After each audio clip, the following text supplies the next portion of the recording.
So I want to just show you a little bit about what oxidation does to a wine. And I'll tell you the story about this wine. And this is the same batch. So the bottle is my last batch of my last bottle from the Santa Rosa wine that I made in 2020. And this is a very good wine. It's complex. The fruit was bursting with flavor. It was super ripe. I just plucked it off my tree. The tree has since died, so this is the last I have from this tree. And when I was bottling it, I left a tiny bit behind in a carboy and forgot about it.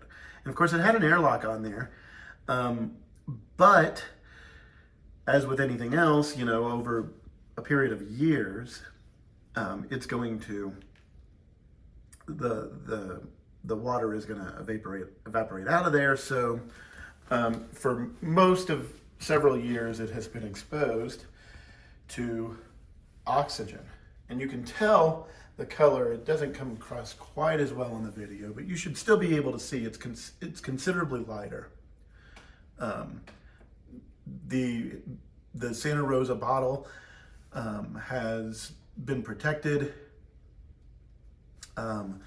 in the bottle there, corked, stored upside down, not upside down, but at a slight downward angle. So no air is getting in there, and it's retained a sort of deep amber, whereas the exact same batch, but this one was exposed to oxygen for several years, it is much lighter.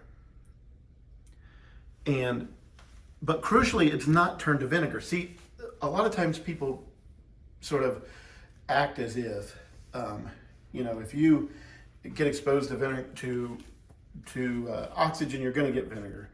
And that can happen, but the right conditions need to be there. So if there's not enough oxygen, or if,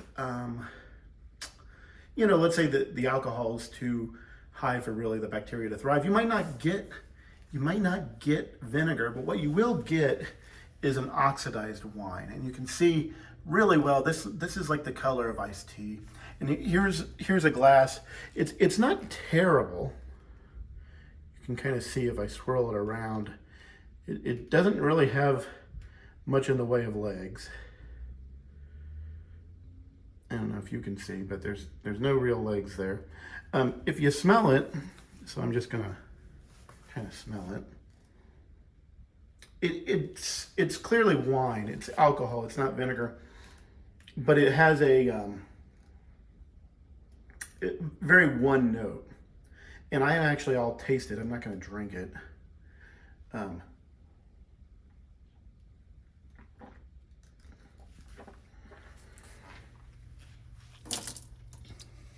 Yeah. So that has a it very thin. So it is drinkable. I mean, it's not terrible. It's not like the worst thing I've ever put in my mouth, but the oxygen has thinned it. But what I want people to see is that wine is a very forgiving product. A lot of times people act like if you make any mistake, you're going to just ruin your wine, and you're taking risks, of course. But wine is a pretty forgiving product. This is still drinkable. I could put that in a cup. It's not the best thing ever. This is a really high quality wine that I really enjoy drinking. I broke it out for Biden's inauguration. You know, I drink it on special occasions. This one, I'm probably gonna open it. You don't want to let it age too long. I wouldn't let it age longer than 5 years because it's not a highly ageable wine. But I will say I'm probably gonna break it out for the end of the year, Saturnalia Festival, New Year, things like that. This I'm not gonna drink. It's drinkable. It's not terrible, but it's not a highly enjoyable. It is basically turned to a low quality wine. So I'm going to make vinegar out of it.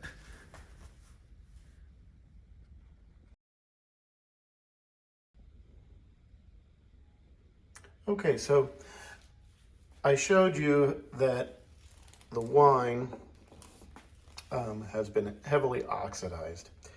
And so it's not really good for drinking anymore. So we're gonna make some vinegar. And I have here some apple cider vinegar. What you wanna do is make sure it has the mother, right? That mother is really important. And I'm gonna put in about 20 milliliters. So that's about 4 teaspoons. I'm just gonna pour that in there. And I want to introduce some oxygen. So what I'm gonna do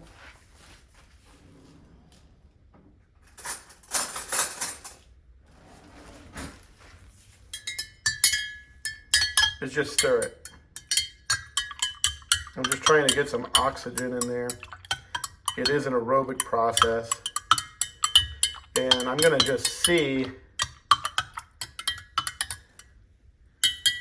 I'm gonna stir it every day. But that is all I'm gonna do for right now. I'm just gonna loosely put the lid on there and transfer it to the refrigerator. And we'll check on it periodically. So about every day I'll stir it. But I don't really expect it to do much in the first few days, but we'll just kind of see.